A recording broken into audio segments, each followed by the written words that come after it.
બસ તમે કોક ભૂરિયા જોડ કામ કરતા હોય કે શું કહેવાય ભૂરિયા જોડ રહ્યા હોય તો એ તમને એક વસ્તુ ખબર હશે કે એ લોકોને ઇન્ડિયન્સ ના પણ ગમે ને, કે ઇન્ડિયન નહીં, છોડી દો ઇન્ડિયન, કોઈ પણ ફોરેનર એમને ના ગમે ને તો એમને મોઢે ના કે લાઈક એ રેસિસ્ટ હોય પણ મોઢે ના હોય. કે જેમ કે કોક ભૂરિયાન મળ્યા અને એ કન્ટ્રી સાઈડ રહેતું હોય ને તમે લંડનમાં રહેતા હોય તો તમે એને પૂછો કે તું લંડનમાં રહેલી છું તો તમને શું કહેશે કે હા I use to live here but now I moved in country side because of here is too crowdy. એવું નહીં કે બધા ફોરેનર અહીં આવી ગયા એટલે અમને અહીં રહેવાનું નહીં ગમતું, અમને અહીં આગળ હવે આમ પેલું ફાવતું નહીં, it's too crowdy that's why we moved in country side. એટલે એવું કહી દેશે.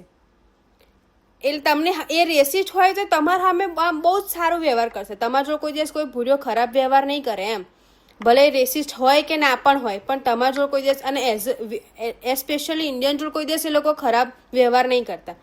પણ તમે જુઓ, તમે ઇન્ડિયન હોય અને તમે કોઈ પાકિસ્તાની ના ગમતું હોય, અહીંયા આગળ જે ઇન્ડિયન છે અને એમને કોઈ પાકિસ્તાની ના ગમતું હોય ને બોસ લિટરલી એ લોકો મોઢા પર કહી નાખે તમારા કન્ટ્રી વાળા તો આમ કરે છે ને પેલું કરે છે ને પેલું કરે છે ને પેલો ભાઈ કહેશે ભાઈ મુझे બક્ષ દો મેં પાકિસ્તાની નહીં હું. લિટરલી એવું કહેવા પર મજબૂર થઈ જાય કે આપણા વાળા હોલ્ડ નહીં કરી શકતા કે ઓકે દેટ્સ ફાઇન કે હા તમને ના ગમતા હોય એ લોકો, પણ તમે મોઢા પર જ તમારા વાળા તો આમ કરી નાખ્યું ને પેલું કરી નાખ્યું પેલું કરી નાખ્યું. પેલો ભાઈ કહેશે કે અરે પણ એ મારા માસીનો છોકરો થોડી હતો જેણે આવું બધું કર્યું છે.